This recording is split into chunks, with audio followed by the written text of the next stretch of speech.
Bakar Siddiq radhiyallahu anhu, Rasulullah Shallallahu Alaihi Wasallam bersabda, seorang istri yang tutur katanya mengakibatkan suaminya menderita, maka baginya laknat Allah dan murkanya serta kutukan para malaikat dan manusia seluruhnya. Dari Utsman radhiyallahu anhu, Rasulullah Shallallahu Alaihi Wasallam bersabda, seorang istri yang melontarkan ucapan kepada suaminya, tidak pernah aku merasakan kebaikanmu padaku, maka Allah menghapus amal kebaikannya selama 70 tahun, sekalipun ia puasa di siang hari dan beribadah di malam harinya. Itulah siksa yang diderita oleh seorang istri yang suka membiarkan atau menghias rambutnya supaya dilihat oleh pria lain, dan istri yang suka mengucapkan kepada suaminya dengan kata-kata yang menyakitkan. Adapun wanita yang digantung buah dadanya adalah akibat menyusui anak orang lain tanpa seizin suaminya, dan wanita yang diikat kakinya adalah akibat keluar tanpa izin suaminya, dan sehabis datang bulan atau sesudah suci tapi tidak segera mandi junub, atau sesudah melahirkan anak. Sedangkan wanita yang menyantap daging tubuhnya sendiri adalah akibat suka berhias supaya dilihat oleh pria lain dan suka ghibah. Dan wanita yang menggunting daging tubuhnya sendiri adalah akibat suka menonjolkan diri di hadapan umum untuk menarik simpati mereka. Dan wanita yang diikat kedua kaki dan tangannya adalah akibat mengabaikan kewajiban sholat dan tidak mau mandi dan tidak mandi jenabat atau mandi besar. Dan wanita yang berkepala babi atau rusa adalah akibat suka mengadu domba dan berkata dusta. Dan wanita yang persis anjing adalah akibat suka memfitnah dan memarahi suaminya. Dari Abu Dzar radhiyallahu anha, Rasulullah Shallallahu Alaihi Wasallam bersabda, yang artinya, seorang istri yang berani kepada suaminya dengan mengucapkan mudah-mudahan kamu dikutuk oleh Allah, dan ia berbuat aniaya, maka ia sendiri yang dikutuki Allah dari atas 7 langit dan dikutuki oleh semua makhluknya kecuali manusia dan jin.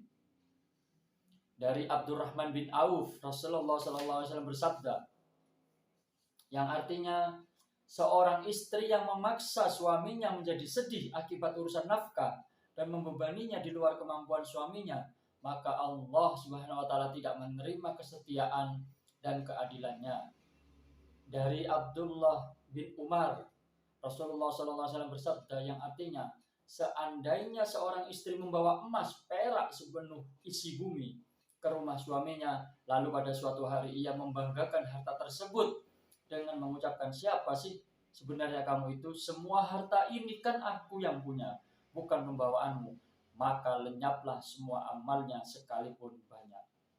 Dari Ibnu Abbas radhiyallahu anhu, Rasulullah SAW bersabda, yang artinya, seorang istri yang keluar dari rumah suaminya tanpa seizinnya, maka istri itu mendapatkan kutukan semua makhluk yang disorot oleh sinar matahari dan rembulan, kecuali jika ia segera kembali ke rumah suaminya. Dari Ibnu Abbas radhiyallahu anhu, Nabi SAW bersabda, ketika seorang istri sesudah berhias diri keluar dari rumahnya, memakai parfum, dan sang suami tenang-tenang saja merelakannya, maka suami tipe seperti inilah telah ada dibangunkan gedung bertingkat di neraka. Kami berlindung pada Allah yang Raja yang Maha Perkasa. Dari Tolha bin Abdullah radhiyallahu anhu, Rasulullah SAW bersabda, yang artinya, seorang istri yang acuh dan bermuram durja di hadapan suaminya hingga mengakibatkan sang suami bersedih hati, maka ia dimarahi oleh Allah, kecuali jika segera mengeluarkan senyum simpul yang melegakan hati suaminya. Dari Abu Hurairah radhiyallahu anhu, Nabi SAW bersabda, yang artinya, ketika sang suami mengajak tidur bersama istrinya, lalu istri tersebut menolak hingga suami tidur semalam dalam keadaan marah padanya, maka para malaikat mengutuki istri tersebut sampai pagi hari. Salman Al-Farisi bercerita, Fatimah atau putri Rasulullah SAW mengunjungi ayahnya. Di saat ia melihat ayahnya, tiba-tiba ia menangis hingga bercucuran air matanya. Demikian pula roman mukanya berubah.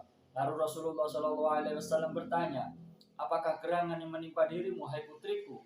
Jawab Fatimah, ya Rasulullah, semalam aku dan suamiku bercanda sehingga menimbulkan ucapan yang mengakibatkan ia memarahiku.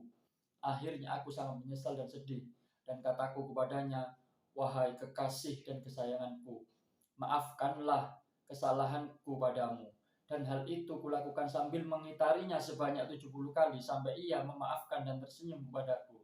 Namun demikian, aku tetap takut kepada Tuhanku. Maka beliau SAW bersabda kepada putrinya, wahai putriku, demi Allah yang mengutusku dengan hak, sungguh seandainya engkau meninggal sebelum suamimu memaafkan, aku tidak bakal mensolati mayatmu. Sabdanya pula, wahai putriku, ketahuilah, keriduan suami berarti keriduan Allah, dan sebaliknya kemarahannya berarti mula kemarahan Allah. Wahai putriku, seorang istri yang sungguh-sungguh beribadah sebagaimana Siti Maryam binti Imran, lalu suaminya tidak ridho kepadanya, maka Allah Subhanahu wa taala tidak menerima amal ibadahnya. Wahai putriku, amal terbaik bagi seorang istri yaitu kesetiaan kepada suami dan bercumbu rayu dengannya. Wahai putriku, duduk bercanda dengan suami selama 1 jam lebih baik daripada ibadah setahun. Dan setiap pakaian yang dipakai dalam bercanda dengan suaminya ditulis sebagai pahala orang yang mati syahid. Wahai putriku, sungguh seorang istri atau ibu yang bercumbu dengan suaminya hingga mengenakan pakaiannya dan anak-anaknya, maka dipastikan surga baginya, dan setiap mengenakan pakaian bakal menjadi kota indah di dalamnya. Nabi SAW bersabda, yang artinya seorang suami yang beristri 2 dan ia tidak dapat berbuat adil dalam memberikan nafkah kepada keduanya, dalam hal tidur pada keduanya, dalam hal makan minum, maka ia lepas dari jaminanku dan tanggung jawabku kepadanya. Bahkan tiada syafaatku padanya kecuali ketika dia bertaubat. Nabi SAW juga bersabda, siapa yang mempunyai 2 istri, lalu ia condong pada seorang istri melebihi istri yang satunya, atau dalam riwayat lain tidak berlaku adil terhadap keduanya, maka kelak di hari kiamat ia datang dengan membengkok salah satu lambungnya. Ini dikutip dari kitab Mursyidil Muta'ahilin. Demikianlah pembahasan mengenai keutamaan seorang pria atau suami di atas perempuan atau istri. Maka alangkah lebih baiknya kita sama-sama belajar untuk tetap saling menasehati satu dengan yang lainnya. Semoga Allah Subhanahu wa taala meridhoi dan merahmati kita semua, dan kelak kita akan mendapatkan syafaat dari Nabi Muhammad SAW. Amin amin ya rabbal alamin. Demikianlah, wabillahi taufiq wal hidayah. Semoga bermanfaat. Wassalamualaikum warahmatullahi wabarakatuh.